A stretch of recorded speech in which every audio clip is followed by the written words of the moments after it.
écoutez, sans plus attendre, on va démarrer donc cette série d'auditions de ce jour avec l'APF, et je remercie très chaleureusement. France Handicap, puisqu'on a changé de nom, donc maintenant le nom entier, ça fait quand même quelques années APF France Handicap. Mais c'est vrai que nous n'avons pas habitué tout le monde dit APF. Oui, donc APF France Handicap, on met du France partout maintenant. Moi j'aimerais d'ailleurs que l'on fasse du France Solidarité. Ça serait peut-être quelque chose que l'on pourrait porter au niveau de notre projet La Vie. En tout cas, merci Sonia pour ta présence aujourd'hui en tant que membre de cette commission, mais aussi comme, entre guillemets, celle qui nous permet aujourd'hui d'auditionner France Handicap, APF, dans le cadre de nos travaux. Je sais sans plus attendre la parole. Merci. Donc bonjour à toutes et à tous. Donc je vous présente rapidement donc, les deux personnes qui m'entourent. Donc Chantal Vignonne, c'est mon homologue, donc elle représente l'association dans le département du Tarn-et-Garonne. Et donc à ma gauche, Sophie Frilet-Michel. Alors c'est ma suppléante en Haute-Garonne, mais c'est surtout pour nous à l'échelle de la région, notre représentante régionale pour l'association. Donc c'est pour ça que je les ai conviés pour l'audition d'aujourd'hui. Le support de présentation, les documents annexes et la vidéo qui vous est présentée vous sera également fournie. J'ai fourni tout ça à Denis de Marie, donc ça sera transmis. Au niveau du support de présentation, comme on sait, le plus intéressant, c'est la partie vraiment témoignage, le vécu.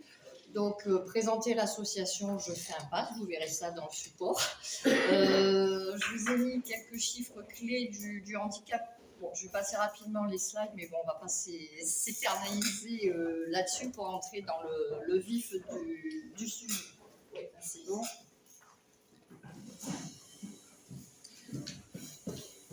Donc la présentation de l'association, j'ai dit je vous passe, on est une grosse association, on a 90 ans, on a plein de salariés, plein d'adhérents, plein d'établissements, voilà.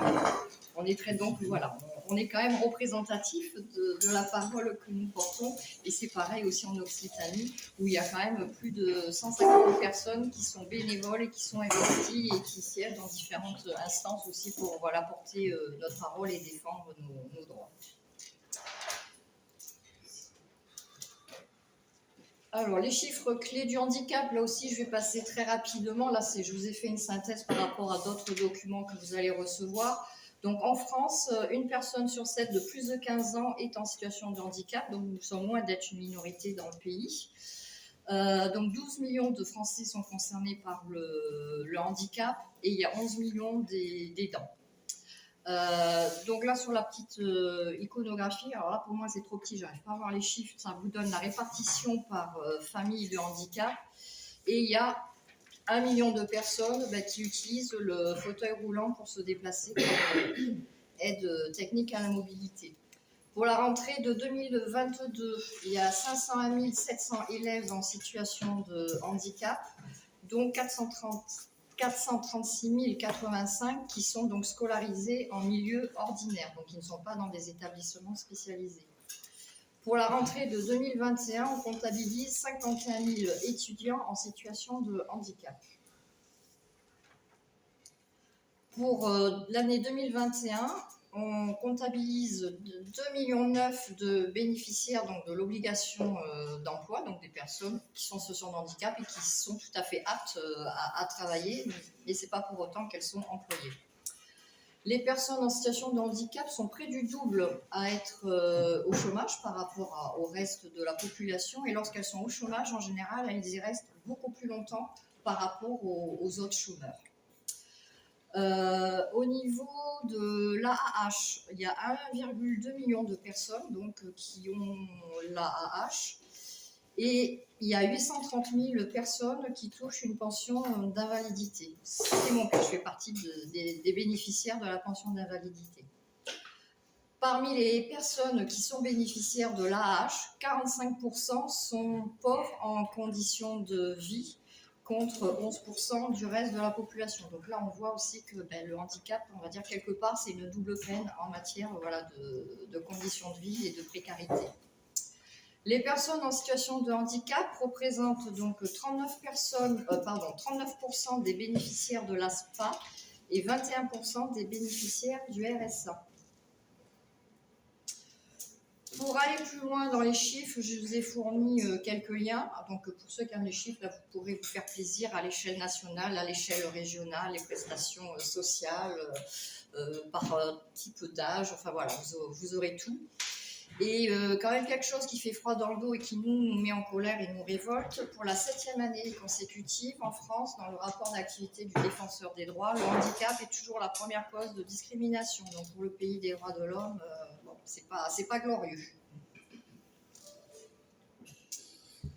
Donc là, c'est les chiffres que je vous ai dit tout à l'heure en préambule pour l'Occitanie. Et donc en fait, on constate que il y a quand même beaucoup plus de personnes qui vivent chez elles à domicile qu'en établissement. Et ça, on l'a vécu à la période Covid, on a pensé à distribuer des masques, à faire des choses pour les personnes qui étaient en établissement, mais sauf qu'on a oublié qu'il y avait plein de personnes qui étaient chez elles, et heureusement qu'il y avait les associations dont nous, pour leur faire les courses, leur apporter des masques, leur avancer de l'argent, trouver des aides de vie, enfin voilà. Là maintenant, ce que je vous propose, c'est de rentrer dans le vif du sujet. Donc la partie témoignage. Alors je vais interrompre momentanément le PowerPoint pour vous diffuser une vidéo qui est une adhérente en Haute-Garonne. Elle fait partie de mon équipe d'élus. Alors je vous préviens, c'est quelqu'un qui a un handicap moteur, on va dire APF France Handicap, on a l'habitude, donc elle se déplace en fauteuil roulant, mais elle a également un autre handicap qui s'appelle DEC, DEC, pour difficulté d'élocution et de communication. Donc elle a une façon de parler qui n'est pas ordinaire, donc ça nécessite d'avoir de la concentration et de l'attention. Par contre, son cerveau fonctionne très bien, elle n'a pas du tout un handicap intellectuel. Le texte de ce qu'elle dit vous sera également envoyé pour faciliter la compréhension. Ça y est. Voilà.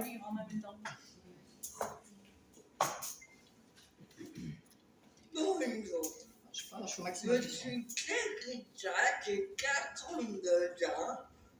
Je ne suis pas totalement handicap mental. Je me déplace en fauteuil électrique.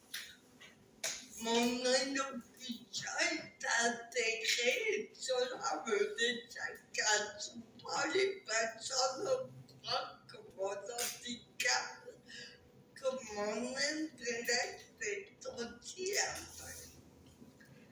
Je vis seul.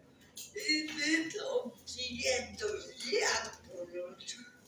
J'aime rencontrer mes amis et sortir avec eux pour visiter une maison. Je n'ai jamais voulu être réduite à mon handicap.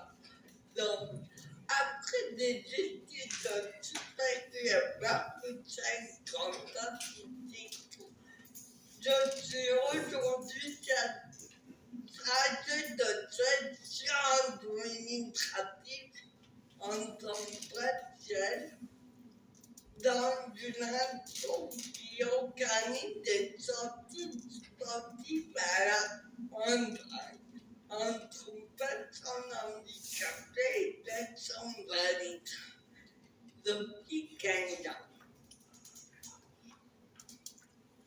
Je suis depuis l'UAPF 30 handicap que je représente dans différentes instances de Toulouse pour améliorer l'accessibilité et la qualité du service pour tous.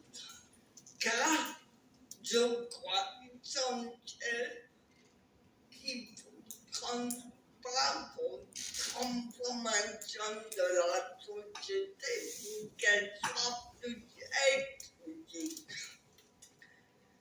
Cependant, au niveau de vie, un bâtiment évolué depuis 15 ans.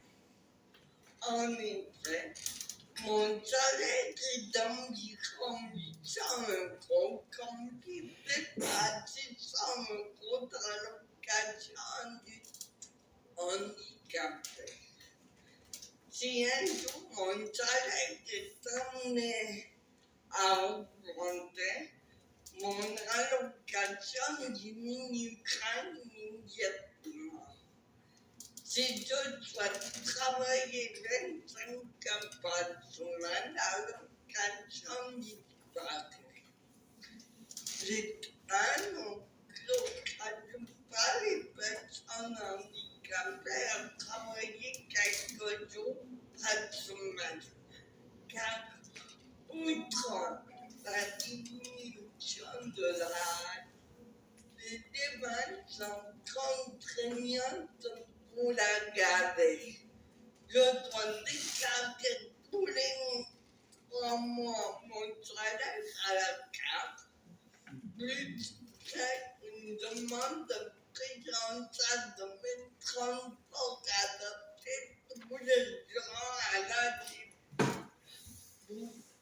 puis envoyer des outils de ce transport tous les ans. Permettre aux personnes handicapées de travailler contribue à faire une société plus inclusive. Merci.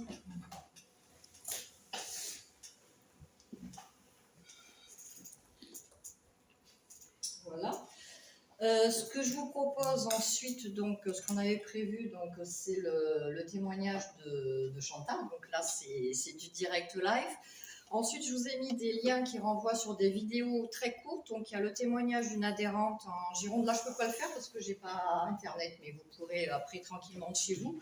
Donc, une petite vidéo très courte par rapport à l'emploi. Une autre adhérente qui est dans le Pas-de-Calais. Là, c'est un témoignage par rapport au logement. Et donc, les problèmes d'accessibilité qui fait qu'après, les conditions de vie ne sont plus du tout dignes. Et la dernière vidéo, c'est moi, c'est par rapport à l'accès à la santé. Donc, dans ce cas, Chantal, je te passe la main. Merci. Bonjour, alors je m'appelle Chantal Vignol, j'ai 66 ans. J'ai été dans le monde du travail comme aide-soignante en réanimation jusqu'à mes 55 ans, où il a fallu que je me fasse opérer et j'ai fait une septicémie qui m'a mis 2 mois dans le coma. Et suite à ce coma, je suis devenue une personne en situation de handicap. Ce que je crois qui est très très difficile. Alors quand on est avec le handicap, c'est pas facile. Mais quand on devient à un certain âge, je crois que c'est encore plus difficile à accepter. Je peux vous dire que le jour où on m'a dit « Madame, vous passez handicapée », je crois que c'est la pire chose qu'on a pu me dire. Et j'avais encore de l'émotion. Et pourtant, ça fait 10 ans que je suis dans ce monde-là. Voilà. Bon, en même temps, ça m'a permis, alors que j'étais dans le milieu médical, ça m'a permis de connaître le monde du handicap, parce que, fin de compte, dans le milieu médical, on ne vous explique pas le monde du handicap. On n'apprend rien. Franchement, voilà. Il faut savoir que j'avais de la chance d'être dans une clinique qui avait une bonne complémentaire. Donc, quand j'ai été malade, pendant 3 ans, j'ai pas eu de perte de salaire, mais je peux vous dire que mon anniversaire étant le 20 avril, le 1er mai, quand j'ai eu 62 ans, je suis passée automatiquement à la retraite. Ce qui veut dire que de 2 000 € que je touchais, je suis passée à 500 €. Et heureusement que ma clinique où j'ai travaillé a une petite complémentaire qui a la CARSAT. Donc, il me donne un petit complément. Actuellement, pour vous donner une idée, je touche 1 000 € par mois. Donc, je peux vous dire que financièrement, c'est très, très dur. Ça m'empêche de me soigner comme je veux. Puisque il y a des traitements. Bon, en plus de mon handicap, j'ai appris à 5 ans que j'avais le cancer. Donc j'ai été opérée du sein, donc on est obligé d'avoir des soins spécifiques. Et entre autres, quand on vous opère, il faut mettre une crème sur les cicatrices. Et je n'ai pas acheté la crème parce que la crème elle n'est pas remboursée. Et elle vaut. Je ne sais pas le prix parce que rien que de venir à partir du moment où on m'a dit c'est pas remboursé, je n'ai même pas essayé de comprendre, j'ai dit je ne prends pas. Quand on vous opère du sein, on vous oblige à mettre un soutien-gorge spécial qui vous maintienne. C'est pareil, ce soutien-gorge, je n'ai pas remboursé. Heureusement que j'ai une amie qui m'a prêté les 70 € que coûte le soutien-gorge pour que je puisse rembourser 10 € par mois. Parce que franchement, je n'ai pas les moyens. Quand j'achète des chaussures spéciales orthopédiques, enfin, des chaussures chutes. Heureusement que j'ai ma pharmacie qui est compréhensive et qui me permet de payer 10 € par mois. Donc franchement, quand on passe du monde du handicap, dans le monde du handicap, financièrement, on perd énormément. Socialement, on perd aussi. Parce que du coup, j'avais un appartement, mais je n'ai plus à cause de mon cancer, je n'ai plus le droit de vivre seule parce que j'ai des métastases osseuses, donc je peux me casser à tout moment. Donc, au centre de rééducation, on me dit, on va vous mettre à maison de retraite. 60 ans à maison de retraite, hors de question. Je ne vais pas aller à 60 ans dans une maison de retraite, je deviens folle, moi. Hier, je leur ai dit, vous me mettez à la maison de retraite, je me suicide de suite. Parce que j'ai plus de vie, j'ai plus mon indépendance, et j'ai une amie qui m'a pris chez elle. Mais le problème, c'est que je suis en pleine campagne. Dans un village de 500 habitants, il n'y a pas de bus. Il n'y a aucun moyen pour se déplacer. Franchement, heureusement que j'ai ma voiture, que j'ai réussi à avoir une voiture adaptée, mais heureusement. Il n'y a pas de loisirs. Si je veux des loisirs, je suis obligée d'aller à Montauban. Montauban, c'est 25 km de la maison. Donc financièrement, je ne peux pas me payer 3 fois par semaine de faire 50 km, pour faire du loisir. Donc mes loisirs, ils sont quand même morts. Le restaurant, je ne peux plus y aller. Et on nous dit, alors quand je suis tombée handicapée, parce que je dis bien que je suis tombée handicapée, on me dit, ouais, mais les copines me disent, ne t'inquiète pas Chantal, on continuera à se voir. Ce milieu-là, vous le perdez. Vous perdez vos amis parce que vous êtes trop loin, vous ne pouvez pas aller les voir. Donc vous perdez tout le côté social aussi. Alors que moi, j'étais quelqu'un qui faisait beaucoup d'activités. Bon, je suis une ancienne sportive. J'ai fait du basket pendant des années. Donc je suis une ancienne sportive. D'ailleurs, c'est ce qui m'a permis d'être sauvée. Parce qu'autrement, en réanimation, quand j'ai fait ma septicémie, j'aurais dû mourir puisque j'ai été condamnée par la médecine. Donc je devrais être morte actuellement. Ce qu'ils m'ont dit, ce qui vous a sauvé, c'est que vous aviez une bonne condition physique. Donc heureusement que je suis une ancienne sportive. Malgré mon surpoids que j'avais, j'étais quand même sportive. J'étais active parce que je travaillais. J'avais une vie saine, je ne buvais pas, je ne fumais pas. Donc c'est ce qui m'a sauvée. Mais c'est très dur d'un seul coup, du jour au lendemain, de ne plus pouvoir travailler. Parce que le travail, il n'y a pas à dire, mais c'est l'indépendance. Et je n'ai plus d'indépendance parce que je dépends de la vie chez qui j'habite. Je n'ai pas eu le choix de mon habitation. Donc je suis vraiment en pleine campagne. Heureusement que j'ai la PF France Handicap qui me sort tous les mardis. Je dis bien qu'il me sort parce que pour moi, sachant quand même que la PF France Handicap, je suis quand même une élue. Je représente au niveau politique, au niveau des politiques, et dans le Tarn-et-Garonne, la PF France Handicap, je fais beaucoup d'accessibilité, je fais de la sensibilisation, j'essaye de faire reconnaître le travail que nous faisons pour aider les personnes en situation de handicap, et pas que, parce qu'on aide aussi du coup les personnes âgées, qui marchent avec une canne ou qui marchent difficilement, les personnes avec des poussettes, où vous cassez la jambe, vous pouvez vous casser la jambe du jour au lendemain, vous marchez avec des béquilles. Comment vous faites? On a l'impression que ça ne nous arrivera jamais. Mais moi, me casser les jambes, je me les suis cassées 3 fois avant d'être handicapée. Donc je sais ce que c'est aussi que de marcher avec des béquilles. Donc il y a tout ce problème-là. Donc j'ai parlé de l'isolement social, j'ai parlé des loisirs que je ne peux plus faire parce que je chantais, je ne peux plus chanter parce qu'il faut aller à la chorale à Montauban, 50 km, c'est pas possible. Donc je peux pas, voilà. Je voulais aller à la piscine elle est aussi à Montauban, 50 km, c'est pas possible non plus. Et même la piscine, alors je disais, j'ai essayé d'y aller à la piscine, j'ai voulu faire avec handisport, de la natation, de la piscine. Et même là, ce n'était pas adapté à mon cas, à moi. C'est-à-dire que le handisport, il est fait souvent pour les personnes qui sont en fauteuil roulant manuel, qui ont beaucoup de force dans les bras. Mais moi, comme j'ai fait une neuropathie, j'ai perdu tout ce qui est musculaire. C'est-à-dire que quand vous faites 1 km, moi j'en fais 4. Je me fatigue 4 fois plus vite que vous. Donc ce qui fait que je ne peux pas forcer sur les bras. J'ai perdu les muscles du dos, que je récupérerai jamais. Je sais que plus tard, je finirai en fauteuil roulant. Je le sais. Je me suis battue pour en sortir, je continue à me battre pour ne pas y être dans ce fauteuil roulant, mais je sais que j'y finirai si je n'aurai pas de cancer avant. Bon, on verra. C'est la vie qui décide. Et de manière, moi j'ai décidé que le cancer, il ne me bouffera pas. Les crabes, c'est moi qui les mange. Donc, voilà.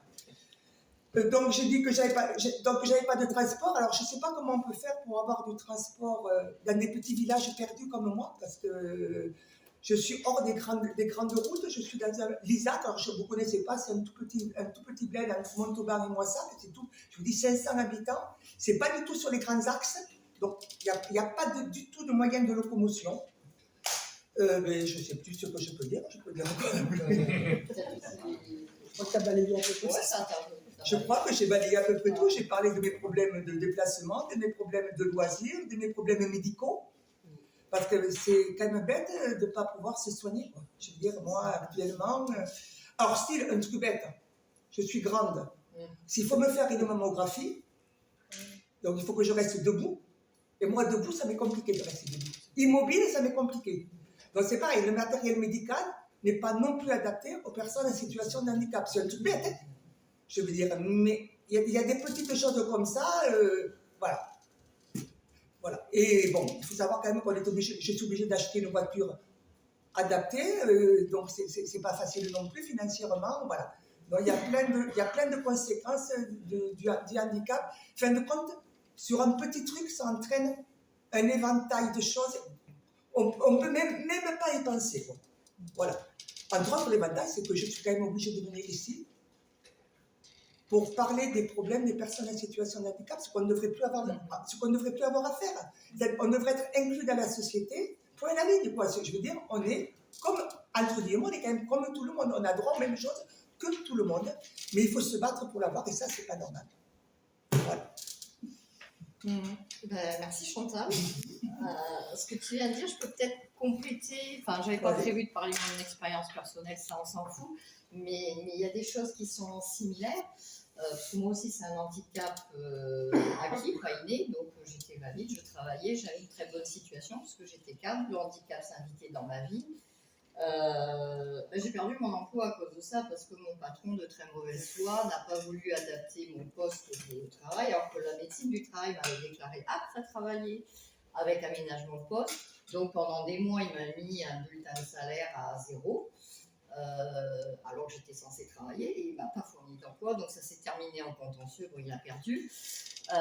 Bon, après, j'ai retrouvé un nouvel employeur où je travaille actuellement et là, le handicap n'est pas un handicap. Alors que moi, j'étais la même personne, mes compétences n'ont pas changé. Donc, j'étais tout à fait capable de continuer à exercer mon emploi. Donc, ça, c'est une réalité, hein, la discrimination à l'emploi. Après, j'ai découvert que quand on tombe effectivement l'expression dans le handicap, on change de monde. On n'existe plus, ou du moins, on existe différemment. Parce que parfois, il y a des endroits où je vais toute seule, d'autres fois, je suis accompagnée avec mon aide de vie ou des amis ou ma compagne. Et on a tendance, comme par hasard, à s'adresser aux personnes qui sont à côté de moi, mais jamais à moi. C'est bizarre. Donc, c'est plein de petites choses comme ça où je ne me posais pas la question, je voulais aller au restaurant, j'allais au restaurant. Là, maintenant, si je veux aller au restaurant, alors, il faut que j'appelle le restaurateur pour vérifier est-ce que vous êtes accessible. Oui, y compris les sanitaires. Oui, une fois sur deux, une fois arrivé sur place. Ah oui, il y a quand même une marge de 20 cm. Ça, c'est du vécu. Je veux partir en voyage, pareil, ça s'anticipe, il faut réserver, prendre le train, mettre en place l'assistance, trouver l'hôtel avec la chambre PMR, en sachant qu'il y a beaucoup moins de choix. Les chambres PMR, elles seront toujours facturées plus cher que les chambres classiques parce qu'elles sont plus grandes. Voilà, donc à chaque fois, c'est toujours des surcoûts qui se rajoutent. Et le carnet d'adresse, les amis, du coup, ceux que je crois, il y a des amis, mais ils ont disparu. Le carnet d'adresse, c'est franchement allégé. Mais je dirais finalement, moi, le handicap, je le vis comme une grande chance. Ça a été une nouvelle naissance, même si la période de deuil a été nécessaire, a été difficile, de la vie d'avant, de tout ce que je ne pourrais plus faire. Mais malgré tout, je peux encore faire plein de choses différemment. Et cette nouvelle vie, elle est beaucoup plus riche, elle est, je dirais, plus vraie, moins superficielle. Et du coup, on se concentre sur l'essentiel et je perds plus de temps avec les personnes toxiques, voilà, le superflu, le tralala, et on va à l'essentiel dans la vraie vie. Et j'aurais jamais fait autant de choses, rencontré autant de personnes, acquis autant de compétences aussi grâce au handicap. Donc ma vie est plus intéressante maintenant qu'avant, même si elle est plus compliquée. Voilà. Ça nous laisse en moi quand même. Ouais. Oui, c'est clair. Mais c'est bien parce qu'elle vient de dire plein de choses que j'avais notées, donc c'est parfait. Ça a écouté un peu mon intervention, c'est parfait. C'est très difficile, mais c'est très bon. Donc ben là, du coup, je vais passer la parole à Sophie pour la partie plus militante, revendicative, en sachant qu'on est tous, en tant qu'élus de l'association, Ça dans cette veine-là. On est là pour revendiquer, militer, défendre. On n'est pas là pour faire tapisserie. Et puis surtout, on n'est pas là que parce qu'on est une association gestionnaire, ce que beaucoup nous reprochent. Je ne suis pas du tout dans le gestionnaire, je suis dans ce qui est de la revendication et du militantisme. Voilà, que pour nous, on est là que Pour les D'abord, autres. alors bon, moi je suis un peu comme, donc moi c'est Sophie Frier-Michel, j'ai 69 ans. J'ai cessé toute activité professionnelle le jour de mes 41 ans, quasiment. Parce qu'on parle moi je veux employer le mot violence. Il y a une violence à l'encontre des handicapés que les gens ne supposent même pas. Je suis arrivée sur mon lieu de travail et j'avais à mon bureau, j'étais cadre, j'avais à mon bureau une retraite pour invalidité. Ce jour-là, j'ai perdu 60% de mes revenus. Alors, ça faisait déjà des années que je me battais pour garder mon emploi, pour rester dans ce que j'aimais faire. À un moment, au bout de 5-6 ans, on est fatigué. Donc, on laisse tomber. J'ai baissé les bras, j'ai dit tant pis, je suis partie. Du coup, je suis partie. J'étais dans le nord de la France, on est descendu, on a commencé notre vie. Mais c'est extrêmement violent quand vous fêtez vos 41 ans et que dans les semaines qui suivent, vous apprenez que vous n'êtes plus apte à travailler, qu'on ne veut plus de vous. Donc, alors c'est vrai que je suis là pour parler un petit peu plus politique. Moi, j'ai une vision globale sur l'Occitanie, puisque je suis en représentation régionale. Alors, la première chose qu'on va constater quand même, honnêtement, notre population, notre public, c'est pas la plus pauvre de France. Je veux dire, c'est pas les plus précaires non plus. Il y a effectivement des revenus qui existent, même s'ils sont très minimes, et en même temps, je vous dis que quand on touche la hache, il faut imaginer que quand on perd 60%, c'est comme si vous restez 400 € quand même. Moi, c'est ça que j'ai vécu. Simplement, on est condamné à une pauvreté perpétuelle. Moi, je l'ai pris pour avis. C'est-à-dire, je dis toujours aux gens, ça paraît difficile à croire, aujourd'hui, je gagne 30% de moins que ce qu'il y avait sur ma dernière feuille de salaire il y a presque 35 ans. C'est-à-dire que moi, c'est comme si, j'ai toujours rigolé quand les gens parlent de difficultés de pouvoir d'achat, etc. Je dis, moi, j'ai le même depuis 40 ans. En gros, hein, je gagne la même chose, ou presque. Donc, ça ne change pas. C'est d'une grande violence parce que je suis issue d'un milieu modeste. Mes parents m'ont fait faire des études supérieures qui ont été couronnées de succès, c'était très bien. Et tout ça pour arriver à ça. C'est-à-dire qu'en gros, moins de 20 ans après, j'étais mise sur la touche. D'abord, c'est un gâchis parce que l'éducation nationale en France est gratuite. C'est un gâchis phénoménal de se retrouver comme ça mis sur la touche. Et puis ça veut dire que ça représente bien ce qu'on veut dire ici. On est pauvre pour toujours. Je dirais que l'exception, c'est quand on est devenu handicapé par accident. En général, les assurances, effectivement, dans ces cas-là, donnent des compensations financières qui sont substantielles et c'est bien normal. Moi, je dis toujours en rigolant, alors moi je suis née avec mon handicap, mais on ne le savait pas. C'est-à-dire que c'est inné puisque c'est une maladie génétique, c'est une maladie des os de verre. On ne le savait pas parce que les fractures n'étant pas des maladies, jusqu'à ce qu'on me casse le dos à la naissance de mon fils. 4 vertèbres lombaires ont été cassées, je suis repartie avec mon bébé et mon fauteuil roulant. Et en fait, et là, j'ai tout perdu. J'ai tout perdu parce que je n'avais pas assez de carrière pour avoir mis des années d'avance pour avoir de bonnes indemnités. Et puis, pas l'espoir de retrouver un autre travail parce que je ne voulais plus travailler à temps complet. Et que si je ne travaillais pas à temps complet, je ne pouvais pas être cadre. Donc, c'était très compliqué. Alors, on s'est dit, vous proposez aussi des choses qui pourraient améliorer. La première d'entre toutes, qui est celle sur nos ressources, la base, vraiment la base, c'est que la hache passe au-dessus du seuil de pauvreté. Ça paraît être une évidence, mais c'est vraiment pour nous essentiel. C'était appliqué il y a un peu plus d'1 an maintenant, la déconjugalisation de la hache. Est-ce que vous saviez ce que c'était? Oui, à peu près, voilà. Donc ça, c'était un bon point. C'était quelque chose pour nous important. On voudrait que dans le travail, il se passe la même chose. Claire vous l'a expliqué, ça fait 15 ans qu'elle gagne la même chose. Chaque fois que son salaire augmente, son âge diminue. Donc elle, à la limite, le pouvoir d'achat, c'est ce qu'il a, voilà, c'est de loin quand même. Donc au moins ça, c'est-à-dire que soit on l'assouplisse, soit carrément on la supprime, cette règle à la loi. Parce que c'est pas du tout, en plus, une incitation à travailler. Je veux dire, quand elle vous dit, si moi je fais 25 heures, j'ai plus d'âge du tout, autant qu'elle reste à 20 heures. Je veux dire, c'est hallucinant. Alors en même temps, on va voir, je vous explique un petit peu après pourquoi c'est aussi pas plus mal qu'on ait du temps. Donc en fait, moi je me disais, de quoi puis-je vous parler qui vous parlera un petit peu différemment du handicap et de pourquoi ça nous rend pauvres. Alors je vais vous parler de quelque chose qui s'appelle les surcoûts du handicap. Pour un handicapé, tout coûte plus cher. Tout. Se loger. Bon, moi ça va, je suis pédibus jambus, j'ai un fauteuil électrique qui est assez petit, compact, qui est dans ma voiture, que j'utilise pour sortir. Mais j'ai des amis qui ont des gros fauteuils roulants dans lesquels ils vivent toute la journée. Qui dit gros fauteuil, on ne vit pas dans un studio de 15 mètres carrés. C'est impossible. Donc ça veut dire qu'on est obligé de se loger à plus grand. Donc plus de mètres carrés, c'est plus cher. Ça veut dire aussi que quand on est un étudiant qui commence sa vie professionnelle, ben on ne peut pas acheter le petit studio ou le petit 2 pièces, il faut qu'on achète plus grand. Donc on envisage moins vite de devenir propriétaire. Ce qui est le cas de Nathan dont je parlerai tout à l'heure. Moi j'ai un véhicule qui n'est pas encore complètement adapté, mais je ne peux pas rouler dans autre chose qu'un berlingot, quelque chose comme ça. Donc c'est un véhicule qui en général n'est pas un véhicule de série. Surtout que là maintenant, ben, je vieillis, il faut que je le fasse adapter. Donc il me faut un autre véhicule. Donc je le paye plus cher. D'autant que même si je voyage seul avec mon mari, il faut qu'il soit grand parce qu'il faut qu'il tienne mon fauteuil. Donc ça me coûte davantage.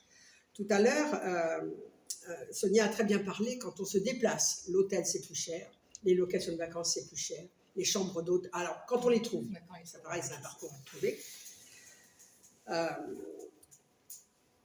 Il y a aussi comment on va appeler ça? Oui, des surcoûts, ce que j'appelle les surcoûts de paiement en aide humaine. On a droit à une compensation du handicap, ce qui est très bien. Il faut se battre pour avoir des heures, ce qui est plus compliqué et pas toujours normal. Mais quand vous avez une prestation de compensation du handicap que vous délivre un département, il ne prévoit pas les jours fériés qui se font payer plus, les horaires de soirée qui se font payer plus, les personnes que vous avez besoin parfois en plus parce que vous êtes obligé de vous déplacer et qui sont à votre charge entièrement.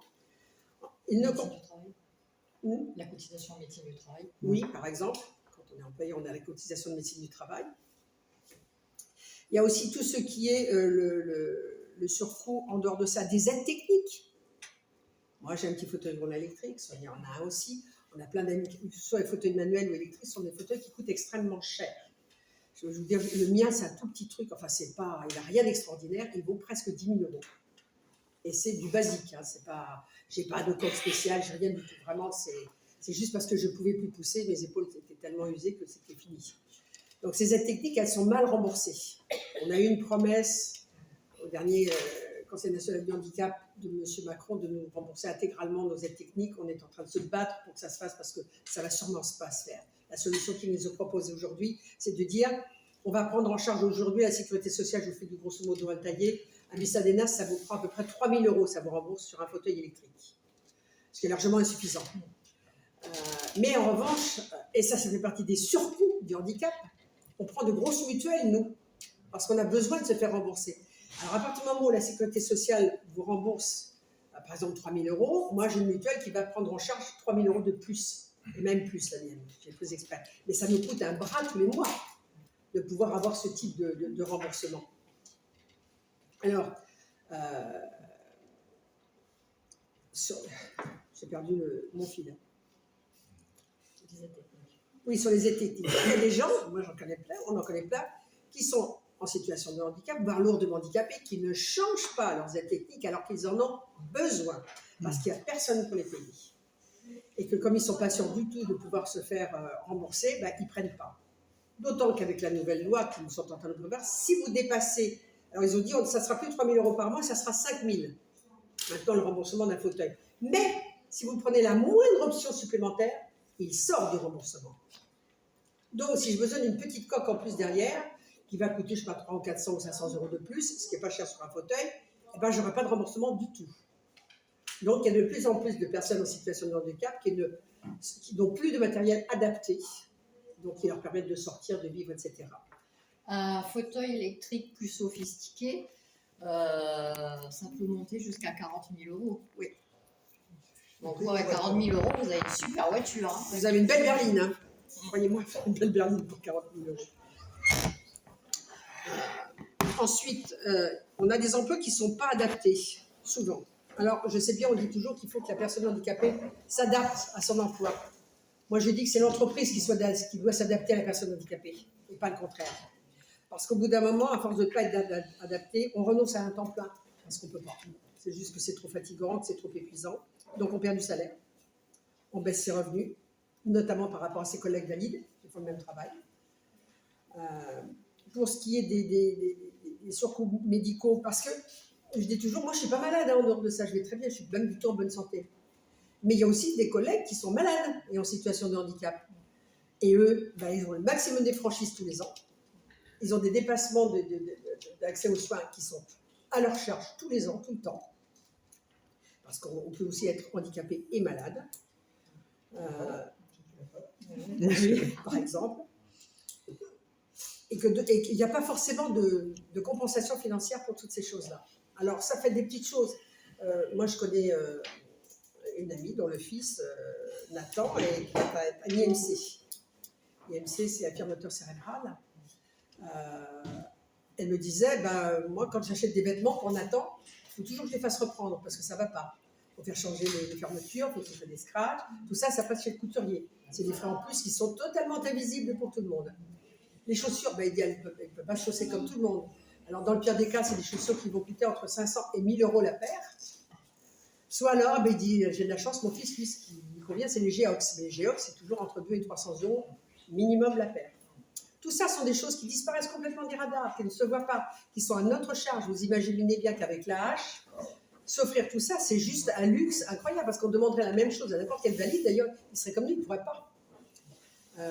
Il y a aussi le fait que moi, la hache n'est pas imposable.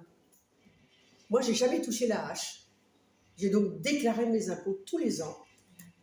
Et ça nous a fait sauter une tranche avec mon mari. Donc, plusieurs fois, on s'est retrouvé à payer plus d'impôts, alors que normalement, j'aurais pu ne pas en payer. Ça veut dire aussi que la AH, qui aujourd'hui est un peu au-dessus de 1000 euros, vous empêche d'accéder à des aides. Vous n'avez pas la CMU. Moi, j'ai un fils qui a la hache, il n'a pas la CMU. Donc, c'est moi qui lui paye sa mutuelle. Tout ça, ça fait partie de... Vous voyez, c'est des tas de petites choses. Compter en fin d'année, c'est énorme, l'argent que ça fait, c'est énorme. Après, ce que je voulais essayer de vous dire, c'est que si on aborde le champ du handicap par le champ de la pauvreté, on peut apporter des correctifs.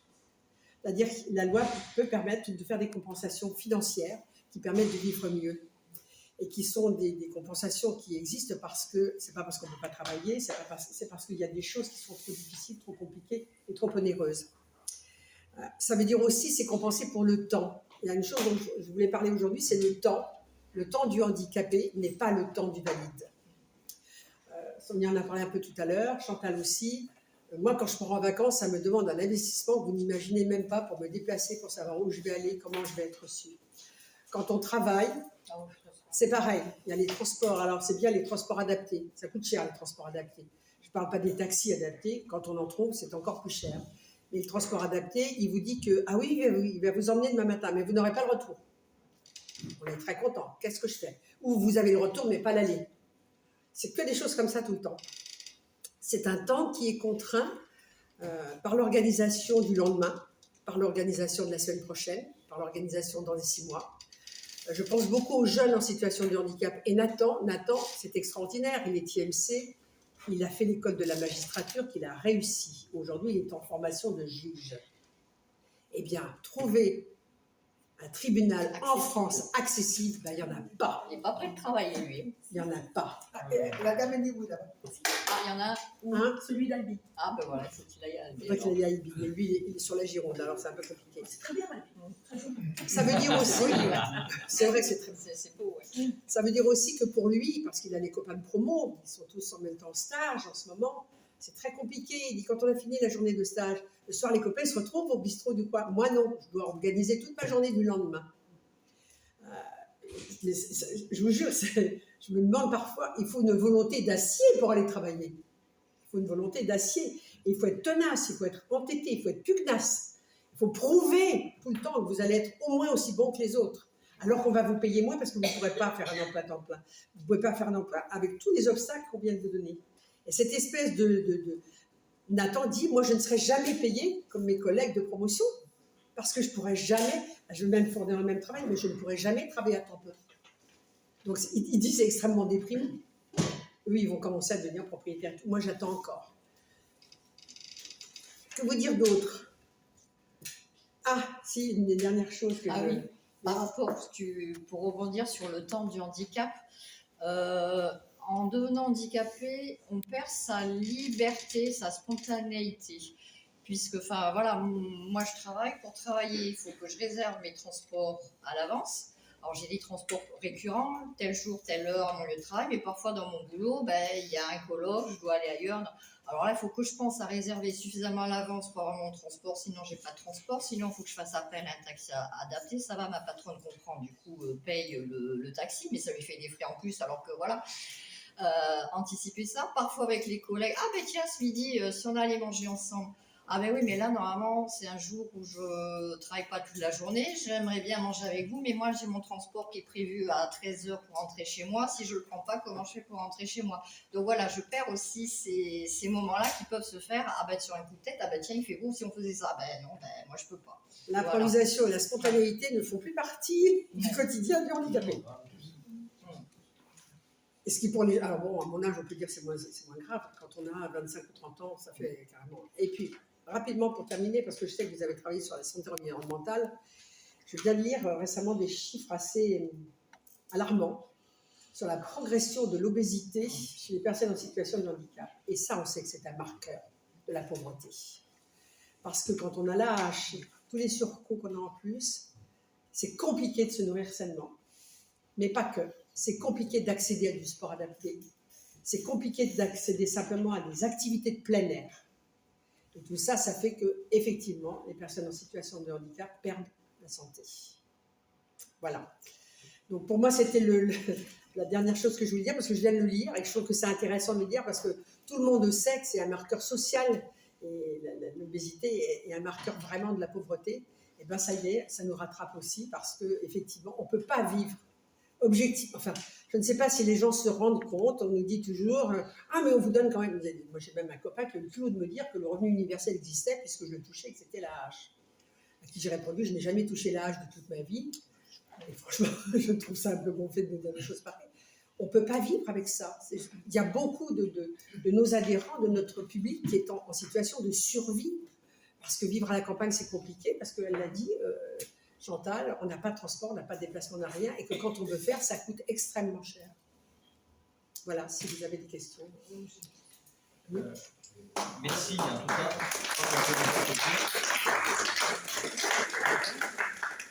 Merci pour ces témoignages. Ce qu'on va faire, donc, sans plus attendre, c'est on va passer aux questions-réponses. Chantal? Oui, à combien vous, au-delà de l'impact psychologique de toutes les entraves que vous avez bien exprimées là, effectivement, ah oui, je ne me suis pas présentée, je suis Corinne, je viens du département du Lot, je suis du collège 2 et je suis voilà. Donc, eh bien voilà, effectivement, même avec vous, j'ai quand même appris des choses sur l'impact que ça a au niveau du quotidien, même si, plus ou moins, on est un petit peu confronté quand on est dans ce métier-là. À combien vous considérez à peu près, si c'est possible, mais à la louche, le pourcentage d'impact financier en surcoût par rapport à des personnes valides quand vous avez parlé de la mutuelle? Ça, je ne suis pas amusée à faire les comptes. À peu près, parce que c'est quand même bien de se dire, voilà, pour personne handicapée finalement, en plus, il est handicapé par le pourcentage supplémentaire qu'elle doit mettre. En fait, à peu près, on évalue le surcoût du handicap entre 30 et 40% de plus de dépenses que monsieur et madame tout le monde.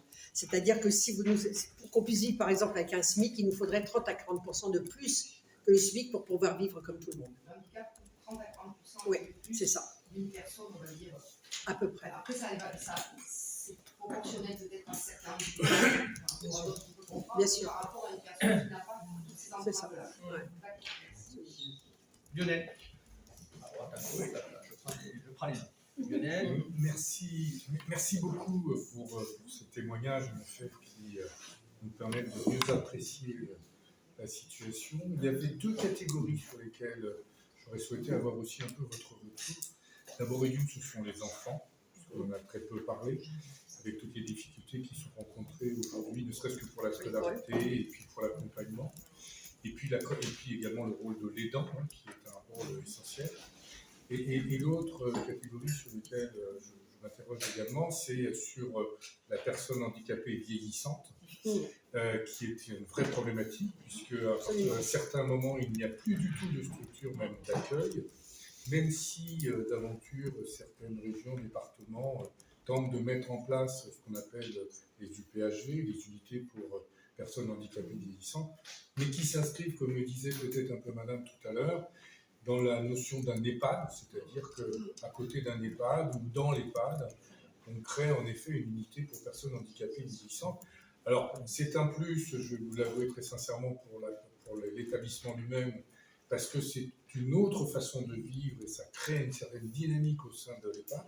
Donc, pour les personnes âgées, ça peut générer une certaine, un certain dynamisme. Par contre, pour la personne handicapée, c'est une prise en charge qui est assez légère, mais qui évite aussi quand même un peu la précarité, puisque l'hébergement est assuré, la restauration est assurée, l'accompagnement est assuré, il y a tout ça. Et voilà, donc c'était deux publics sur lesquels, du fait de vos rôles, vous n'avez pas vraiment abordé et qui mériteraient peut-être aussi que l'on travaille, parce qu'il y a des gens précaires des deux côtés, deux extrêmes.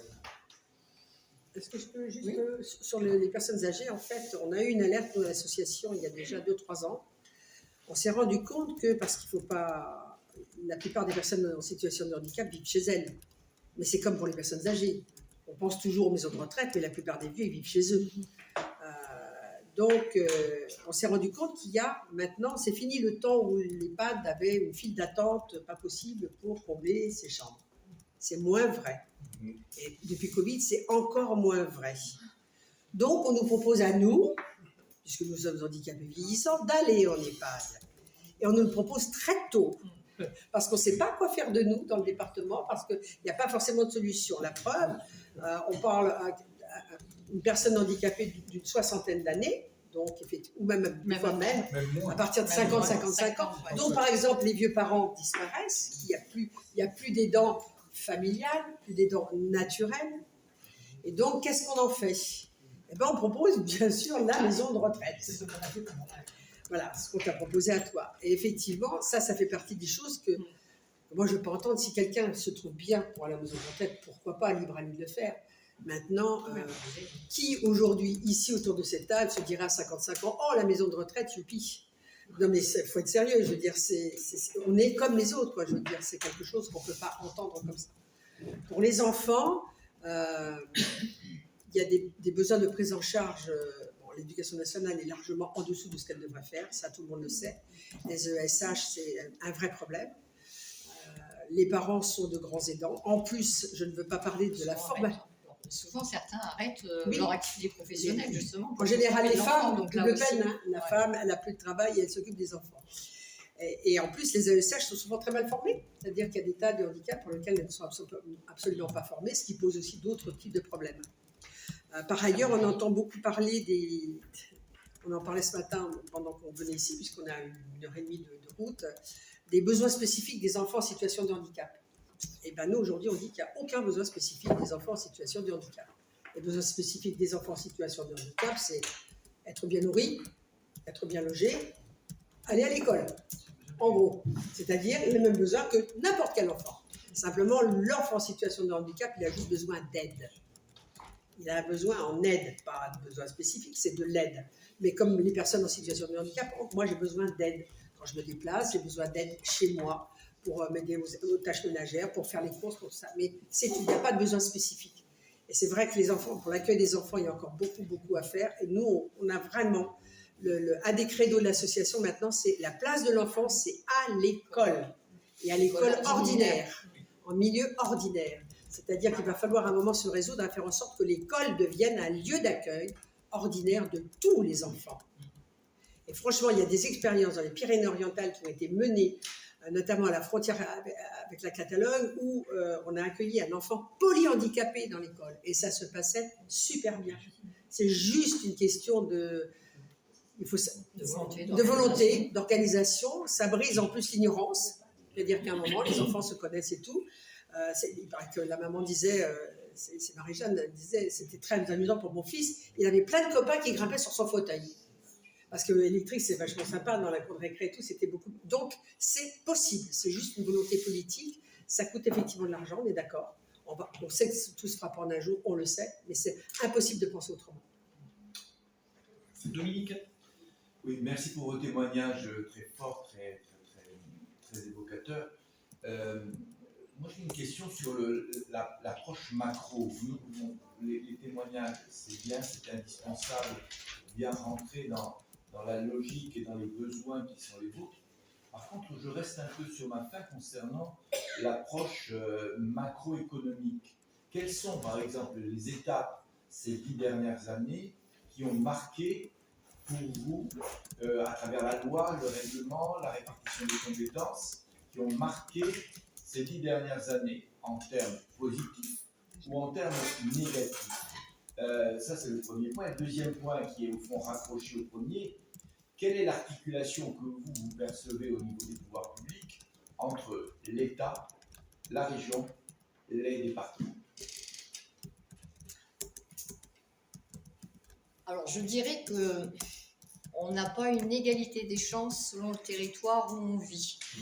Puisqu'en matière de compensation du handicap, donc les aides humaines et les aides techniques, ça passe par la maison départementale du handicap. Donc, pour le même handicap, avec les mêmes limitations, les mêmes contraintes et donc les mêmes besoins d'aide, on va faire son dossier, ça va être instruit à la maison départementale. Normalement, le délai légal, c'est 4 mois, mais souvent, ça va bien au-delà. Et donc, lorsqu'on a enfin une réponse, alors, il y a des départements, parce que c'est financé par le département après la PCH, donc il y a des départements où ça fait partie de la vocation sociale, donc il va y avoir du budget, ça va être un peu plus généreux, puis il y a des départements, c'est clair, il n'y aura rien du tout, ou vraiment une misère. Donc déjà, il n'y a pas cette égalité des chances par rapport au territoire, alors que normalement, quel que soit le lieu de vie, on devrait être traité de la même façon, avoir le même droit. Ça, c'est un fait. Donc la PCH, c'est payé par le département. Ce qui peut compléter, et là aussi pareil, il y a une inégalité selon le lieu de vie, il y a le fonds départemental de compensation. C'est géré aussi par des organismes paritaires. Et là, pareil, en fonction de l'argent du département, en fonction de comment ils vont gérer, il n'y aura pas de sous ou il y aura des sous. Et donc là, du coup, la personne pourra être un petit peu plus aidée. Donc c'est pour ça que c'est difficile à te répondre sur ta question. Après, ce qui est positif, ça a été l'obtention de la déconjugalisation de l'AH. Par contre, il y a des choses bizarres et que du coup, certaines personnes ne font pas la demande parce qu'après, il y a c'est le cas de, je sais plus, j'ai plus le nom, le sigle, c'est que quand la personne décède, tout ce qu'elle aura perçu comme aide, ça sera retenu sur le patrimoine par rapport à la succession. C'est la récupération sur la succession. Voilà. Récupération voilà, sur la succession. Ouais, sur la succession. Alors, je ne sais pas si ça répond complètement à ta question. Il y a une chose aussi qui, par exemple, est complètement aberrante. Il n'y a pas de portage des droits en France. On habite à Toulouse, on a une certaine prestation de compensation du handicap en aide humaine, par exemple. On vient s'installer dans le Tarn, on n'a plus droit aux heures du tout, on a zéro. Nous, on a quelqu'un chez nous qui avait, je sais plus, un certain nombre d'heures, je crois que ça devait être 12 ou 13 heures par semaine. Elle arrive dans le Tarn, zéro. Oh, elle dit c'est super, je suis contente, je ne suis plus handicapée. C'est juste hallucinant, c'est-à-dire qu'effectivement, il n'y a pas d'équité territoriale. Ça, c'est la première chose. Alors, dans les points, de toute façon, négatifs, je dirais qu'il y a un recul sur l'accord des PCH et du MEN. Et du MEN est en recul partout. On essaie de reprendre absolument des heures partout. Et puis, il y a un gros point négatif, puisqu'on en a parlé, c'est le logement. La loi Elan a transformé 100% des logements neufs accessibles en 20%. 20%, c'est la garantie de rester au rez-de-chaussée, derrière le local à poubelle. Enfin, je veux dire, il y a des tas de... Non, mais je suis désolée, mais c'est ça, c'est la réalité. Sachant que le logement neuf que vous allez faire, vous allez rendre inclusif, il ne revient qu'à 1% de plus au niveau frais. Oui, c'est-à-dire la construction. C'est pas une somme énorme, juste pour mettre une porte légèrement plus large, Je veux dire, c'est pas des gros frais, on ne demande pas des milliers d'euros. Ça revient à 1% des frais du logement en plus, c'est tout ce que ça demande. Et ça on ne nous l'accorde pas, ce fameux 1%. Et puis dans les points négatifs aussi, je reviendrai sur la fin des ADAP. L'accessibilité n'est toujours pas là. Je veux dire, ça fait 20 ans maintenant qu'on nous la repousse. Enfin, je veux dire, 2025, c'est les 20 ans de la loi 2005, c'est-à-dire celle qui mettait effectivement l'accessibilité au cœur du dispositif pour les personnes handicapées. Or, on sait très bien que, franchement, vous rendez accessible la société, mais les 3 quarts des problèmes dont on parle, ils n'existent plus. Ils n'existent plus. Moi, je dis quand on fait de temps en temps des sensibilisations, je dis toujours l'accessibilité, qu'est-ce que c'est pour moi? C'est quand je ne me rends pas compte, en fait. Tout est fluide, tout va bien, donc je suis comme tout le monde. Donc là, l'accessibilité, c'est qu'elle est bonne. C'est effectivement, c'est quelque chose dont on ne se rend pas compte, mais ce n'est pas comme ça. Et la fin des ADAP, en fait, je veux dire, en 2015, on nous a dit, là, on va laisser 10 ans de plus pour s'installer. Et en fait, les 10 ans ne servaient à rien ou pas grand-chose. Il y a quelques ERP qui se sont mis, mais franchement, moi, je constate que depuis 10 ans, il y a des vrais reculs par rapport notamment aux lois de 2005, mais vraiment. Avant de passer la parole à Manon, donc, point très essentiel, hein, je rebondis sur la question qui était très pertinente.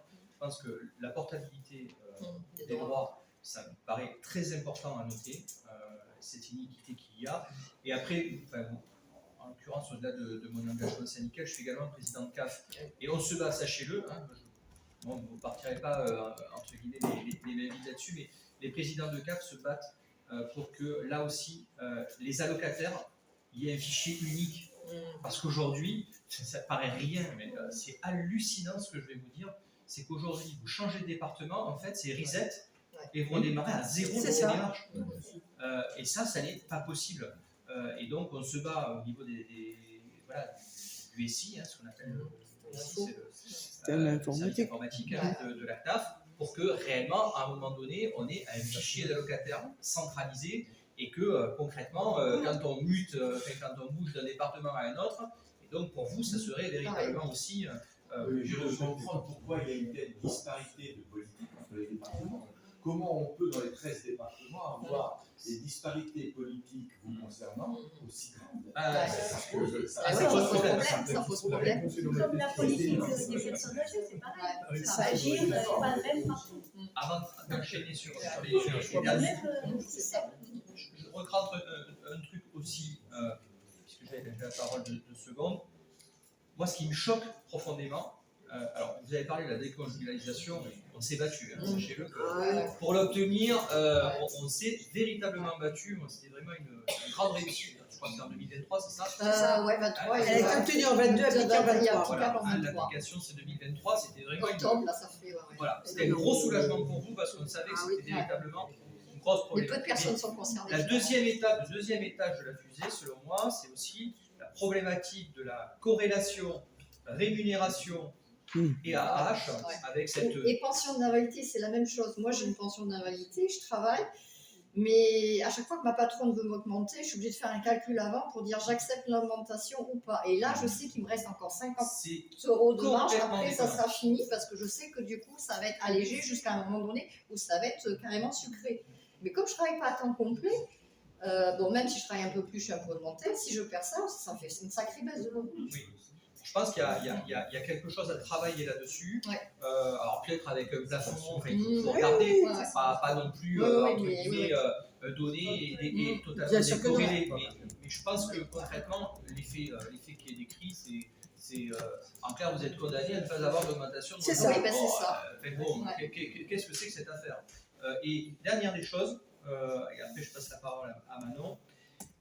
Que penseriez-vous, parce que moi également quelques cassettes sur l'habitat. On parle beaucoup d'intergénérationnel, on l'a évoqué d'ailleurs. À un moment donné, des lieux de vie avec de la mixité intergénérationnelle, mais aussi avec un volet inclusif, voilà. C'est-à-dire d'avoir des lieux de vie et d'habitat où les jeunes croisent des plus vieux, des personnes handicapées aussi, et que tout cela puisse arriver aussi à faire cohésion. Moi, je pense que ça serait... Il y a effectivement des intéressant de faire de l'inclusion sociale par l'habitat. C'est des choses qui sont, à mon avis, pas suffisamment réfléchies au niveau voilà, à tous les niveaux. Je pense que c'est quelque chose qui pourrait être vraiment utile et faire société. Parce que c'est vrai que on parle d'inclusion, quand on ne vit pas ensemble, en clair, voilà, vos témoignages, pour ceux qui, voilà, quand on ne naît pas handicapé, on le prend de plein fouet, parce que ça veut dire qu'en fait, on n'a pas ce lien avec les personnes handicapées. Manon. Ouais. Alors, je vais envoyer ça un peu comme je le pense, parce que j'essaie de penser en même temps que j'écoutais, c'est hyper dur. Et en fait, j'ai plein de questions. Donc, on va un peu rejoindre sur la question de l'interaction entre le handicap et la vie familiale, et notamment la relation à l'enfant. Je vais être un peu en désaccord avec le témoignage de tout à l'heure, parce que moi-même, j'ai une sœur qui a 17 ans, qui est autiste. Et qui a retapé 2 fois sa 3e en milieu ordinaire à 17 ans, parce qu'en fait personne ne savait où la caser. Et là, elle vient de rentrer en IME et c'est le début de sa vie. Parce que ça fait 3 mois qu'elle mangeait toute seule à la cantine, parce qu'il n'y a aucun des gamins qui lui discute avec. C'est ça le problème. Elle n'a pas d'interaction sociale, c'est hyper compliqué en milieu ordinaire parce qu'au collège, les gamins ne sont absolument pas prêts. Mais oui, c'est ça. Des gamins, C'est on est d'accord. parce qu'il n'y a pas eu voilà, tout l'accompagnement, la sensibilisation, l'équipe pédagogique aussi formée. Enfin, oui, c'est un tout. Ouais. Effectivement. Je crois que le plus dur pour une jeune, je pense que c'est le rapport au père. Ce qui est indomptable. En tout cas, personne ne peut le toucher. Et en même temps, hyper difficile pour eux aussi. Le prof est nul, mais vraiment, le fait de ne pas avoir d'amis, c'est dur. Bon, bref, donc elle est passée en IME et j'ai découvert tout un monde avec cette IME. C'est un peu la question que je voulais poser. C'est qu'ils sont en train de faire tout un accompagnement à l'apprentissage de la vie quotidienne. Et en fait, c'est con, mais elle est revenue le premier jour en me disant « Ah ben aujourd'hui, j'ai appris à utiliser un trousseau de clés. » Bon. Et en fait, c'est ce que la famille pourrait apporter. Et pour autant, les parents n'ont pas forcément toutes les connaissances sur les neuroatypismes. Ils ne vont pas prendre 3 heures à expliquer comment est-ce qu'on fait le tri entre les clés, parce que chaque clé a une forme différente, etc. C'est vrai pour les clés, c'est vrai pour les courses, c'est vrai pour faire à manger. Et en fait, c'est vrai pour tout cet accompagnement à la vie quotidienne, qui du coup a été un apprentissage. Alors la question c'était, du coup c'est plutôt neuroatypisme. Là, pour le coup, tout le monde a un cerveau qui visiblement marche de manière très typique. Mais donc est-ce que vous avez un regard là-dessus? Est-ce que l'accompagnement des jeunes, mais aussi des adultes, il est suffisant pour cette question d'autonomisation dans toute la vie quotidienne? Je ne parle pas forcément d'ergothérapie, je ne parle pas forcément de tout ce qui va être matériel mis à disposition, mais voilà, l'accès à la vie quotidienne, l'accès à l'autonomie, la construction d'un CD, la construction d'un bilan de compétences, toutes ces choses-là qui peuvent être très faciles pour un neurotypique, très compliquées pour quelqu'un qui sent du calme. Ça, c'était la première question. Et la deuxième, c'est justement quand ce n'est pas possible, je pensais aux ITEP, on n'en a pas parlé, je connais assez peu finalement le fonctionnement. Non, je ne connais pas bien. Je connais juste comme ça. Mais... Okay. ITEP, ça veut dire quoi? C'est les instituts thérapeutiques, technico-éducatifs. C'est des espaces dans lesquels les personnes en situation de handicap qui ne peuvent pas être insérées professionnellement dans une structure vont travailler, souvent sur des chaînes de montage, pour la couture, ou la lingerie, en tout cas des grosses chaînes de montage, et à ma connaissance, je crois qu'elles ne reçoivent pas de salaire, si ce n'est qu'elles ont... C'était les anciens ESAT, et il y a eu la réforme, et en fait, eux, ils ne sont pas considérés comme des salariés de droit commun, ce sont des usagers de structures médico-sociales. Et c'est vrai que quelque part, oui, c'est choquant. Donc, comme ils ne sont pas des salariés, ils sont payés moins. Et pourquoi ils sont payés moins? Parce que derrière, il y a un accompagnement plus important à la vie sociale, les droits, enfin tout ça. Ouais. C'est vrai que oui, c'est... Au-delà de cette question très technique, c'est en fait, est-ce qu'il y a des solutions pour les personnes qui ne peuvent pas entrer dans le droit commun? Est-ce que ces personnes-là, et les aidants qui sont tous, parce que du coup, il y a aussi des familles qui vont accueillir des personnes en situation de handicap jusqu'à leur mort, je ne sais pas, à 30, 40, 50 ans, je le souhaite. Mais voilà, est-ce que les dispositifs qui existent sont soulageants, au moins en partie, pour justement sortir de cette continuité de la pauvreté? Si j'ai bien compris, vous êtes un peu travailleur pauvre aussi, enfin je ne sais pas, je vais me tromper. Absolument. Mais du coup, est-ce que pour ceux qui ne peuvent pas être salariés, qui ont des difficultés, est-ce que ça existe? Ils ne peuvent pas être salariés? Il n'y a pas. Non, si la personne ne peut pas travailler, c'est l'âge, il n'y a pas de... L'âge, la famille. Voilà, c'est ça. Alors, c'est vrai aussi qu'il y a le grand mouvement de la désinstitutionnalisation depuis quelques années. c'est une bonne chose. Parce que ce que vous disiez tout à l'heure sur effectivement le fait qu'en se trouvant en IME, elle respire. Ce que je comprends complètement, parce que l'école n'est pas adaptée. Adaptons l'école et il n'y aura plus ce genre de problème. Et il y aura une vraie sociabilisation auprès de tout le monde, c'est-à-dire pas que les enfants handicapés avec les enfants handicapés, mais tout le monde. Ça, c'est la première chose. La deuxième chose, effectivement, il faut absolument qu'on envisage la société autrement qu'en institution. On n'a pas le choix. Et c'est là qu'il y a un énorme travail à faire sur ce que nous on appelle l'autodétermination et l'autonomie. C'est-à-dire que chacun doit pouvoir décider de comment il veut vivre, doit décider de l'endroit où il veut vivre. Moi, je dis que la désinstitutionnalisation, elle est très bien pour des tas de gens. Pour d'autres, non. Il y a des gens qui resteront en institution. Et si c'est un choix de vie, si c'est un choix librement consenti dans des établissements qui sont adaptés à la vie en commun et à la vie mixte même, moi, je trouve ça très bien. Je pense que vraiment, on va de plus en plus vers l'individualisation de la réponse. Je pense qu'il y a des gens qui doivent pouvoir accéder à la vie qu'ils ont choisie. Mais comme tout le monde, aujourd'hui, on est certains à vouloir vivre à la campagne, d'autres à vouloir vivre en grande ville, d'autres au 12e étage, d'autres. C'est exactement. Il faut que la réponse puisse être aussi ouverte, l'éventail de propositions soit aussi large pour les personnes handicapées. Vraiment. Alors, je sais que c'est compliqué, et puis ça coûte sûrement un petit peu plus cher au départ, parce que la société, et en France, Dieu sait si nous sommes extrêmement en retard par rapport à des tas d'autres pays. Il y a des pays quand même où il faut savoir qu'il n'y a pas d'âge, ça n'existe pas. Vous avez forcément un travail, même si c'est 2 heures par semaine. Et vous êtes payé suffisamment pour pouvoir vivre. Mais je trouve ça formidable, parce que c'est dire à la personne qui est en situation de handicap qu'elle a sa place, qu'elle est intégrée dans la société et le monde du travail. Je trouve ça, il faut réfléchir. Moi, je pense qu'il faut que nous, la France, on commence à aussi regarder tout ce qui se fait autour de nous. Il y a des réponses différentes qui sont apportées en Europe, dans d'autres pays, et c'est important. Quel est le pays auquel vous pensez quand vous dites qu'il y a une obligation de travail? Oui, je crois que c'est un pays nordique. Oui, immanquablement, ça devait être un pays nordique, ça c'est clair. Parce qu'au départ, quand je dis il n'y a pas d'âge, j'ai sauté, on m'a dit non, ils travaillent tous. Mais si c'est 2 heures par semaine, ils ont les revenus nécessaires pour pouvoir. Et ça, je trouve ça épatant. C'est un système. Je veux dire, ce qui est bête, c'est qu'on nous donne de l'argent, mais on a l'impression de le mendier. Oui, c'est clair. Moi, c'est ce qui me manque le plus, c'est que moi, quand je travaillais, je gagnais de l'argent, je savais que c'est parce que je travaillais.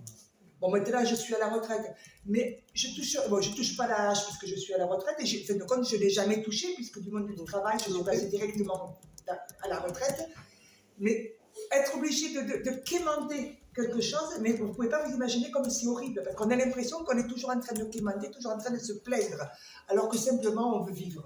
Ça fait penser à quelque chose, et après on passera à Charles et Lionel pour les 2 dernières questions, mais ça me fait rebondir à un truc, c'est qu'est-ce que vous penseriez, parce qu'on peut inverser aussi le volet allocatif, plutôt que de donner une allocation qu'on après on comprime avec l'augmentation de salaire, est-ce que l'allocation directement dédiée à l'employeur, avec après derrière un emploi derrière, et derrière on lève cette problématique, l'enveloppe elle est dédiée, voilà, l'employeur à lui d'adapter le travail à la personne handicapée, et après on est dans une relation de travail dite normale, avec des augmentations de salaire normales, mais le volet handicap est traité à la base au niveau de l'entreprise. Ça pourrait être une solution peut-être plus vertueuse que de donner une allocation. Ce qui me paraît intéressant dans cette proposition, justement, c'est que ça inverserait effectivement le chose. C'est-à-dire, tout à coup, c'est l'entreprise qui va s'adapter aux travailleurs handicapés, pas le contraire. Ça me fait penser à ça. Et dernière des choses, ce qui manque là aussi dans ce dispositif, c'est peut-être de donner une allocation pour tout ce qui coûte plus cher. En fait, voilà. Et là, on est véritablement dans une allocation spécifique au handicap, parce que derrière, il y a besoin de choses supplémentaires à adapter dans la vie quotidienne d'une personne handicapée. C'est ce que je disais tout à l'heure, dans le correctif. Ça permet de faire des corrections. Il y a Charles, Lionel, et on reviendra très rapidement. Et je t'avais pas commis. C'est pas cher. Allez. Oui, merci. Charles Alessra, je représente ici le CREA-URS Occitanie. Le CREA-URS qui a la particularité d'avoir des liens de très longue date avec l'APF, pour de multiples raisons, dont on pourra parler hors séance. Un grand merci pour vos 4 témoignages, parce qu'ils illustrent parfaitement la somme des difficultés que peut rencontrer une personne en situation de handicap. Difficultés en termes de revenus, en termes de mobilité, en termes d'accès à certains aspects de la citoyenneté. Et en même temps, on peut, me semble-t-il, en tirer trois réflexions ou trois leçons. La première, c'est l'importance du regard porté sur la personne en situation de handicap. Ça, c'est l'aspect plutôt négatif. Il y a un aspect positif que vous avez illustré de façon formidable, c'est la force de résilience. C'est-à-dire le maintien d'une capacité, d'une possibilité à faire, d'une possibilité à rebondir. Et le troisième aspect, c'est que pour pouvoir développer cette capacité à rebondir, il faut un accompagnement. Et il faut un accompagnement qui soit millimétré en fonction de la situation sociétale et de la possibilité pour la personne en situation de handicap de s'y insérer. Et cet accompagnement, il va être différent en fonction aussi de la nature du handicap dont on parle. Vous avez parlé essentiellement des handicaps moteurs. Les handicaps sensoriels, c'est encore autre chose. Le handicap psychique, qui représente quand même un poids très important dans notre société, c'est encore autre chose. Et donc, il faut bien réfléchir la stratégie d'accompagnement à ces spécificités en matière de situation de handicap. Mais vraiment un grand merci parce que vos témoignages sont un révélateur de tout ce qu'il nous reste à faire au plan de notre société pour évoluer. Et vous avez rappelé qu'en Europe, nous sommes sujets à de multiples critiques, de condamnation et condamnation. Des personnes en situation de handicap. Merci. Merci. Avant de vous laisser la parole, ce qu'on va faire, on va enchaîner parce qu'on a pris un petit peu de retard. Ouais, et puis après, on essaie de tenir quand même dans le délai. Donc Lionel, très rapidement, parce qu'il y avait déjà eu une première question, ça fait 2, je tiens les comptabilités. Fatih et Chantal. Je ne reviendrai pas. Ah, et il y avait Hubert. Ok. C'est plus une réflexion qu'une question. On aborde là un sujet qui est particulièrement compliqué puisqu'on voit bien que les responsabilités et les compétences sont assez partagées. Sur le handicap, comme dans d'autres domaines côté social, la responsabilité, tout moins la compétence, elle relève des départements, essentiellement, avec bien entendu des grandes lignes qui sont tracées au niveau national. La compétence de la région sur ces thématiques est très limitée. Je veux dire, la région en elle-même n'a pas beaucoup de pouvoir. Et d'ailleurs, je ne suis pas convaincu que la région ait vraiment envie de s'engager sur des sujets tels que celui-là.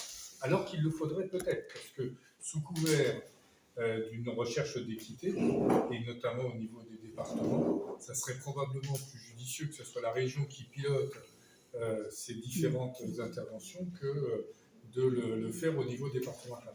Donc ça, c'était une réflexion, et c'est une réflexion que je voudrais qu'on inscrive quand même dans le cadre de notre propre travail sur la précarité. C'est au regard des compétences de la région, jusqu'où peut-on aller ? Parce qu'on peut en effet dessiner beaucoup de projets, mais si les réponses relèvent de l'État, je ne suis pas sûr qu'on ait beaucoup de pouvoir pour les faire évoluer. Si ça relève des départements, et je rejoins Dominique tout à l'heure sur l'aspect politique, les politiques départementales, la région a très peu de possibilités d'action. Et c'était ça la réflexion que je voulais apporter. Alors, la région a quand même compétence en matière d'emploi et la formation professionnelle, notamment, et la mobilité. Après, la région est aussi très volontariste dans ce domaine-là, puisqu'on travaille aussi régulièrement avec. Il y a une instance de dialogue et de concertation, un plan d'action transversal qui fait que bon, il y a quand même des choses qui se font et qui essayent d'améliorer la situation. Après, bon, sur la région aussi a ses limites financières, comme toute collectivité, et par rapport à son champ de compétences dédié, et ce qu'elle fait, elle le fait en plus. C'est vraiment parce que voilà, elle est volontaire. Merci. Fatih, Chantal et Hubert. Fatima da Silva, donc force ouvrière en branche santé, je suis aide-soignante aussi. Je voulais rebondir par rapport à ce que tu avais dit tout à l'heure sur le fait que tu avais l'impression que rien ne bougeait depuis 20 ans. Moi, je me suis occupée d'un neveu qui était autiste et qui a dû venir à Toulouse, j'habite là devant, qui a dû venir à Toulouse pour être en classe intégrée, où il a pu apprendre à lire. Et maintenant, quand même, les choses ont évolué malgré tout, puisqu'il y a quand même une possibilité de faire un peu plus près. Ma question de base, c'était si vous aviez une baguette magique, qu'est-ce qu'on pourrait proposer pour harmoniser toutes les prises en charge au point de vue du handicap? Bah déjà, peut-être l'histoire de la portabilité des droits, déjà. Je pense que ça serait la première. Et puis si c'est Noël, l'accessibilité ira avec. Ouais. Non, Bah mais oui. voilà, peut-être la base, ce serait effectivement harmoniser toutes les statistiques au niveau national. Et comme ça, il y a Déjà, est-ce qu'on peut envisager en France que les allocations familiales ne soient pas les mêmes dans le Nord-Pas-de-Calais qu'en Corse? Enfin, je veux dire, quelle famille accepterait que pour 3 enfants, ils touchent je ne sais pas combien dans le Nord-Pas-de-Calais et pas du tout la même? Personne ne le dirait. Ben, chez les handicapés, ça passe très bien. C'est pas grave. Maintenant, je marche. C'est comme quand on me dit à moi, mes toutes premières heures d'humaine, c'était 5 heures par semaine, 1 heure par jour. Je dis, mais attendez, il y a 7 jours dans la semaine. Ah, mais 2 jours, j'ai mon mari. Non, mais c'est juste parce que j'aurais dit, je suis guérie. Le week-end, je cours. Vous pensez que cette compétence-là, il faut la rendre à l'État et l'enlever au département? Non, je pense pas. Il faut qu'elle soit redéfinie, en fait. Il faut qu'il y ait un cadre réglementaire et que les départements n'aient pas des variables d'ajustement possibles. C'est ça. En fait, la variable d'ajustement, c'est un peu ça. Disons que les départements, enfin je le vois au niveau de la MDPH, ils ne comprennent pas la même chose sur une même phrase. Tout simplement, quoi. Il y en a qui appliquent, il y en a qui appliquent vraiment la loi, enfin, ce qu'on leur dit, et d'autres qui sont humains et qui se disent qu'effectivement, là, c'est pas suffisant, quoi. Il faut essayer d'ajouter un peu plus. Voilà. C'est juste ça, quoi. Il faut bien aussi bien que la MDPH leur demande de faire des économies, il faut qu'ils donnent de moins en moins d'heures. Ça, on le sait, ils nous l'ont expliqué, ils nous l'ont dit plusieurs fois. Il faut que l'on fasse des économies. Mais c'est des économies au départ de certaines personnes qui mettent la vie de certaines personnes en danger. Il faut quand même dire aussi une chose, je pense que les MDPH, enfin je veux dire, moi quand j'allais aux impôts, parce que j'ai la malchance de ne plus payer d'impôts, parce que je ne gagne pas assez ma vie, avec celle de mon mari, on est retraités tous les deux maintenant, on est carrément sous les Franches-Comines. Quand j'allais aux impôts, on me donnait la meilleure solution pour moi. C'est-à-dire qu'on ne faisait pas le calcul de si je lui dis qu'elle va déclarer, donc elle paiera moins d'impôts. Non, c'était, pour vous, l'avantage, c'est de faire comme ça. La MDPH, c'est jamais comme ça. Ils vous mentent. Et je pèse mes mots. Quand on dit à quelqu'un qui change de département, qui avait, je ne sais pas, 7 ou 8 heures de compensation d'aide humaine par jour, ah mais non, la loi, c'est 6 heures. C'est faux. La loi, ça peut même être 24 sur 24, même plus de 24 heures. Et on vous ment, mais j'ai jamais vu ça, comment un service public, parce que c'est un service public, peut à ce point vous mentir. Il y a des tas de gens qui disent, ah ben non, moi je peux pas l'avoir, on m'a dit que c'était pas dans la loi. Mais si, je veux dire, c'est quand même ça fait partie pour moi des choses à résoudre quand même à un moment. L'obligation de conseil, enfin ça me paraît être... Chantal. Oui, moi je voulais rebondir à ce que tu as proposé, c'est-à-dire l'intégration des salariés en situation de handicap. Et vous avez parlé des droits de la violence, de la perte d'emploi. Puisque, bon, je ne parle pas des personnes qui sont nées autour d'un handicap quelconque et qui ont une difficulté d'adaptation, mais en fait, on a du mal à intégrer, mais je parle déjà de la violence, de la perte d'emploi. Je pense quand même que là, il y a quand même la responsabilité employeur, aussi bien dans la prévention. Pour revenir à ça, sur mon département, il y avait une entreprise qui déchargeait les entreprises de leur obligation d'intégration des personnes en situation de handicap, était complètement réservée aux postes, à des postes adaptés. Voilà. Et donc, elle sous-traitait. Oui, il y a les achats. Ça existait sur l'établissement. Oui, tout à fait. Bon,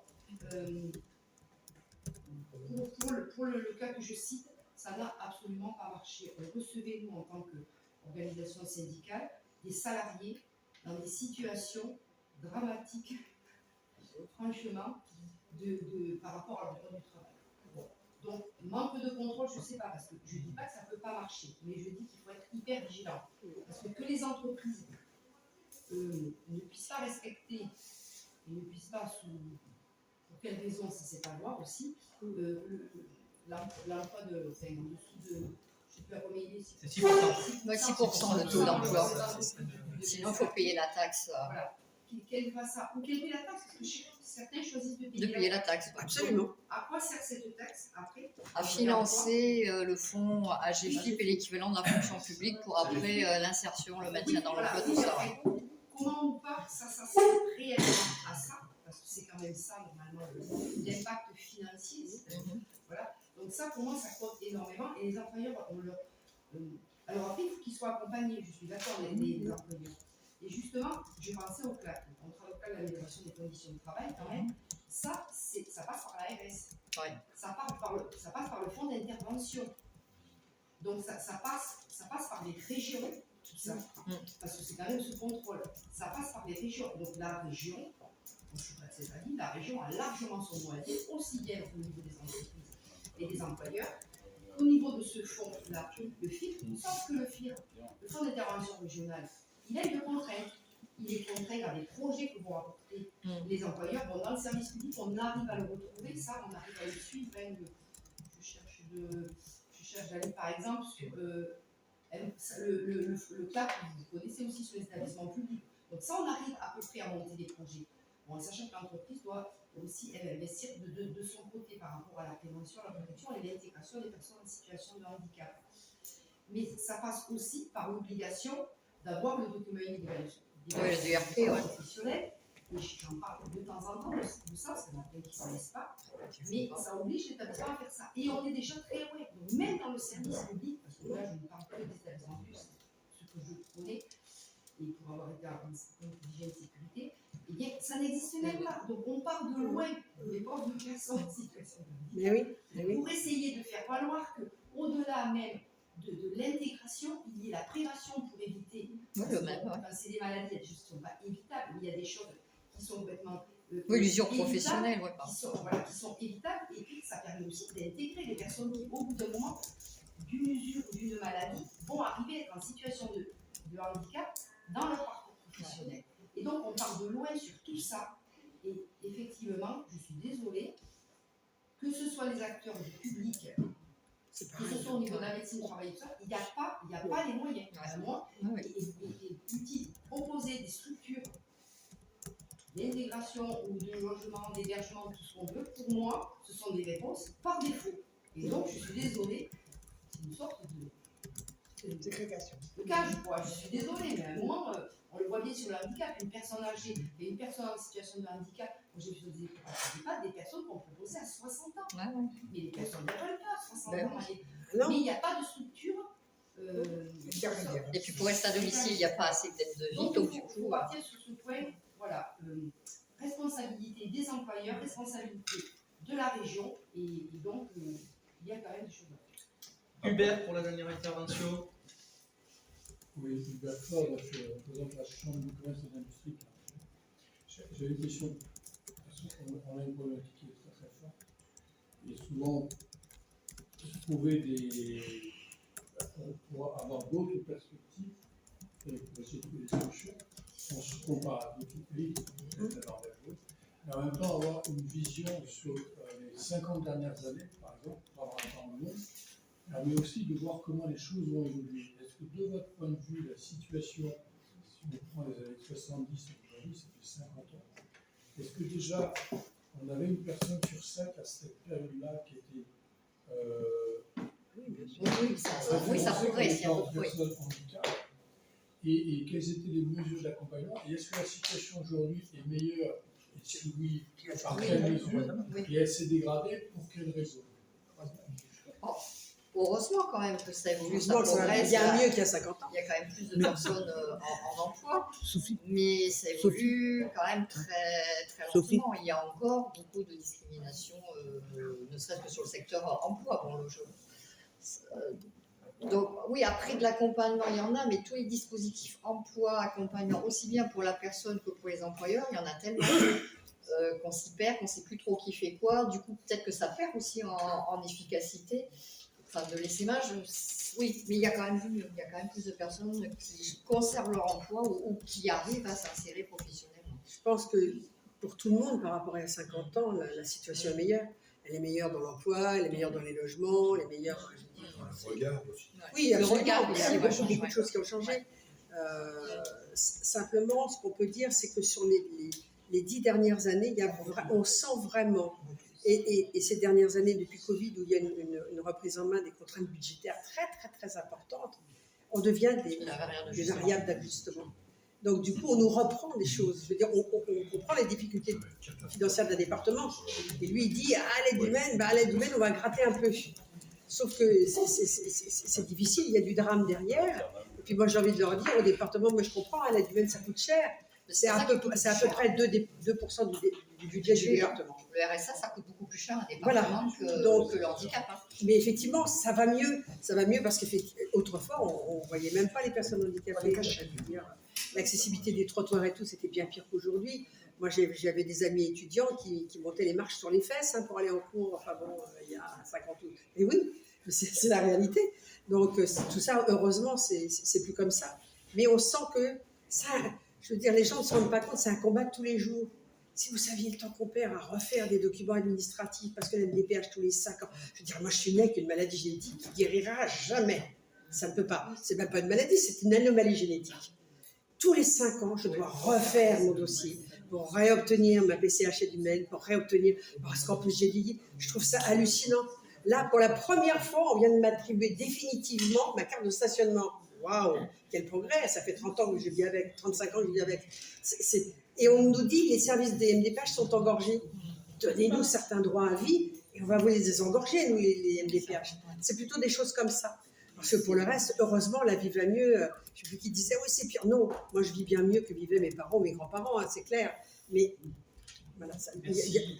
Voilà. David, pour une très petite intervention, et après, on doit passer à la suite, parce que là, on a pris trop de retard. Ouais, je rebondissais sur ce que disait Chantal sur le CLACT qu'on a dans les établissements de santé. Donc, c'est le contrat local d'amélioration des conditions de travail. Mais bon, ça, c'est pareil.